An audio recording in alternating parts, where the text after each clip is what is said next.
If you're like me and one of your weekend chores includes taking recycling to the dump, don't trash today's show. Paper, plastic, and glass? Sure. But batteries and bulbs? Printers and paint? In the world of recycling, these items include EPR. Recycling. It's what we're talking about today with our expert guest. Good afternoon, and thank you for stopping by Across the Fence. I'm Keith Silva, in for Amy Finley. Since 2012, Vermont has had a universal recycling law which bans certain materials from landfills. This law has been expanded over the years to include food scraps and yard waste, and now an effort is underway to make recycling batteries, electronics, and paint more of a shared obligation. In recycling circles, it's known as EPR, Extended Producer Responsibility.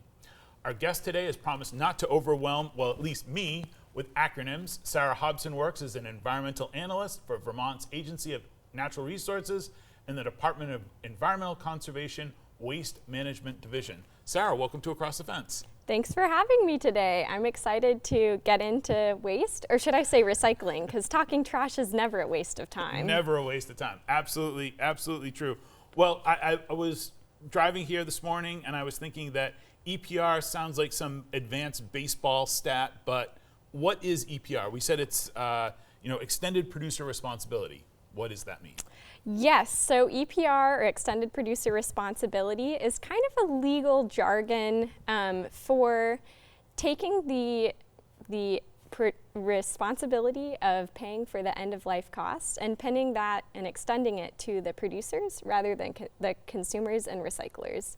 So it kind of takes these products that are hard to recycle in Vermont specifically, and instead of making consumers pay for the cost of recycling because these products are banned from the landfill, right. They pin that cost on the manufacturers who choose to bring that product into existence and make profit from it. And if producers are not paying into the programs for the transportation, collection, and recycling of that product at the end of life, they are not legal to sell their products in the state of Vermont. We were talking about this before we started recording, and EPR is something that is fairly new. It's a new sort of law, and Vermont has been a leader in recycling, the universal recycling law, banning food scraps, all that sort of stuff. So is this sort of more of like Vermont leading the way when it comes to recycling? Yes, this is kind of a newer idea, product stewardship, EPR, special recycling, all of these things. We actually are the first in the nation to pass a household hazardous waste EPR program back in 2023 that we're going to be rolling out. But we are among many states. For electronics, for example, half of states in the U.S. have some sort of EPR program for electronics. So, It is up and coming. It's up and coming. We've got a graphic that shows exactly the items that are considered EPR. I've seen these referred to as e-waste. So why has the state been focusing on this now when these things have been banned? We haven't been putting batteries in the landfill for years, or TVs for that matter. Yeah, that's a great question. And in truth, little has changed over the decade, and for some products, over 2 decades since this EPR legislation was passed and rolled out. We still collect free of charge the products you saw on the screen, so that's electronics, batteries, paint, mercury-containing products like bulbs and thermostats.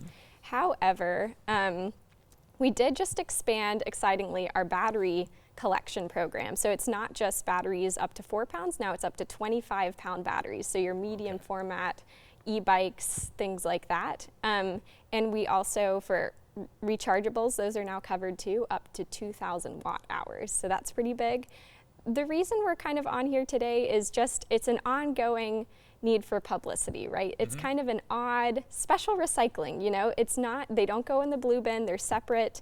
We kind of use this orange symbol for them. And most folks, especially if you're new to Vermont and new to these programs, are not familiar with it. So we just have an ongoing need to get the word out. So one thing that in prepping for this show and talking with you, this is not a cell phone, it is a battery, right? Cell phones are considered batteries. So if you're going to recycle your cell phone, it goes in the battery bin, I guess, if you want to think of it that way, right? That's correct. Thanks for mentioning that. That kind of gets into our electronics producer responsibility program, or we call it e-cycles. E-cycles defines electronics as 3 types. So that's TVs, printers, and computers, also computer accessories. Cell phones, however, are not included in the definition even of a computer. So therefore, they're excluded from the electronics recycling program, but they do importantly contain a lithium-ion battery. Right.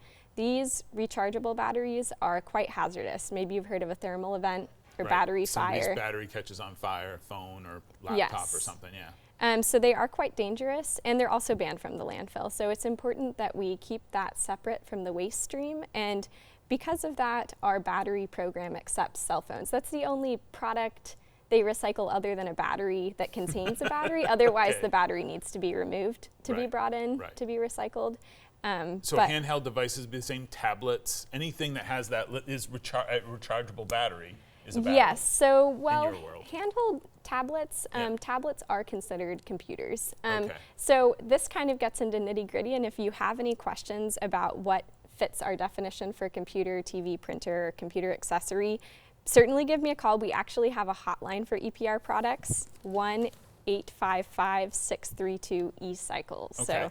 And we've got a graphic that we're going to show at the end of the program, but that shows the website where you can go and have these kind of questions get answered. VT Recycles. Yes. That's If the you one. go to our website and click on the orange There we circle go, with VT Recycles. chasing arrows, that will take you to our special recycling page, and that has all the information you'll need. Where to bring these products near you, more information on each one. Okay, we're going to get into where to bring them. I want to talk about paint. What happens to paint? Paint is a hazardous waste, right? So what happens to paint in EPR world? Yes, you're correct. Oil-based paint and some aerosol paints are hazardous waste or household hazardous waste if they're from your household. They are banned from the trash, and our program accepts them for recycling. That's so that consumers don't have to pay for the end-of-life recycling costs. They are generated generally in large quantities. Lots of people are painting their houses. And I should note that it's not just paint. Primers, stains, sealers, and clear coatings are also covered under this program for recycling. And most of that is at your local hardware store that you can bring them in, as well as your local transfer station. It's important to check in advance because not every single one, but there are at least a few per county. And if you want to make use of this recycling program, that paint, mostly latex, is also directly poured, made into really great colors, and resold as local color paint that you can buy at Resource and a few other locations around the state. That's awesome. That's great. Light bulbs, same sort of thing. They don't go in the trash. They need to be recycled. Is this because of mercury and those LED bulbs and things like that? Is that what's keeping them from just tossing them in the trash? Yes, so mercury-containing bulbs, which are fluorescents, think of your tube bulbs, those swivel, compact fluorescents, as well as high-intensity discharge, or HID you may have heard of, black lights, UVs, and some other neon or specialty bulbs. All of those, the mercury that they contain is a vapor form, a gas. So if they break, that gas can spread into the air, be inhaled. It's quite dangerous for human and environmental health. If a bulb does break, it's important to vacate the area for at least 15 minutes and ventilate it. And then those shards are considered household hazardous waste at that point, so should be brought into a facility, not disposed of. We just recommend that you bring that into a collection site as soon as possible when you have waste mercury bulbs, and that can be at a transfer station or a hardware store near you. Put them in a trash bag, put them in a plastic bag. Be careful because they're sharp, obviously. But yes, so just whatever you have to try to prevent the breakage of that bulb. So careful handling is key. Thermostats, you mentioned, we have banned thermostats from landfills for years. What's the mercury again?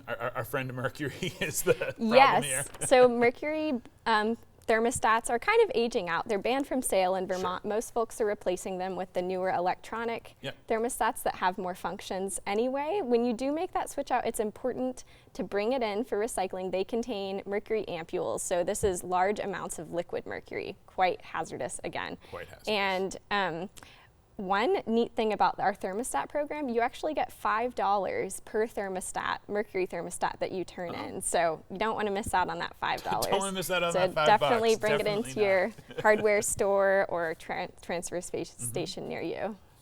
So we're talking about all of this EPR, this e-waste, but you don't need to have a thermostat bin. You don't need to have a bulb bin. Where do they go, and how do you get them safely to the transfer station? Yes, so our programs prioritize convenience to Vermonters. Okay. So we don't want to make this an extra task, right?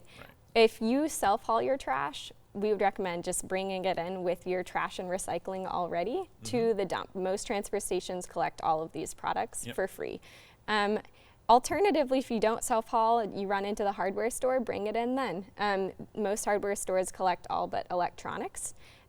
Check in advance, of course, but that's where you can bring it.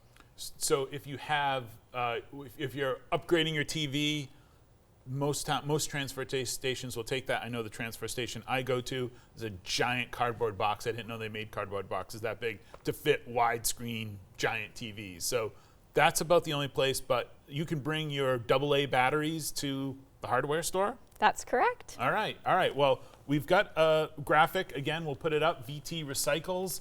And basically, this is the website you want to go to, and this is where you will find all the places, including hardware stores, where you can drop off these items, where they go, what they are. And I don't want to out you too much, Sarah, but you were taking a call from the e-waste hotline just before you stepped on set. So it's happening. It's something that goes on. Beyond the bins, where does this stuff go? So I bring my giant TV to the transfer station or my batteries to the hardware store, and do they just sort of quietly bring that out back and forget about it, or what happens, Sarah? Yeah, that's a great question. Many people wonder, right? So the way that these products work, most go to a primary recycler first, and then they go to downstream recyclers. Vermont doesn't have a lot of recycling capacity for these products. We do for electronics. We have a big recycler for electronics out of Middlebury, Vermont, and most of our electronics go through there as the primary recycler, and a determination is made whether resale, repairing and reselling, or sending downstream for scrapping and metal recovery makes more sense. Most of these programs are in Massachusetts, where recyclers are located. Some are a bit further out west, and some are in Canada. So it kind of depends on the product. Depends on the product, but at least we're keeping it in New England. Your old e-waste isn't going, overseas or anything like that. There's places that can take that. Sarah, this was awesome. Thank you so much. I had a great time talking about this. If you want to know more about where you can bring your batteries, bulbs, and paint, visit the website on the screen. My thanks to the team behind the scenes here at WCAX, who've never trashed a battery or a thermostat, and who help make our visits possible. I'm Keith Silva. This is Across the Fence. Thanks for being part of our family.